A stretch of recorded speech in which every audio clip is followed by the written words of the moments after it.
concerned about any. I'm not concerned about anything with You the may have Russian indictments coming investigation down. because it's a hoax. Are you- That's enough. Put down the mic. Mr. President, are you worried about indictments coming down in this investigation? Mr. President. I'll tell you what, CNN should be ashamed of itself having you working for them. You are a rude, terrible person. You shouldn't be working for CNN. Go ahead.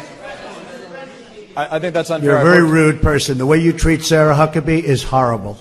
And the way you treat other people are horrible. You shouldn't treat people that way. Go ahead.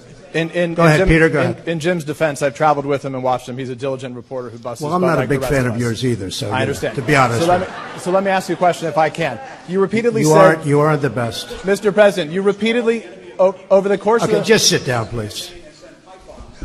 Well, when you report fake news, when you report fake news, which CNN does a lot, you are the enemy of the people. Go ahead.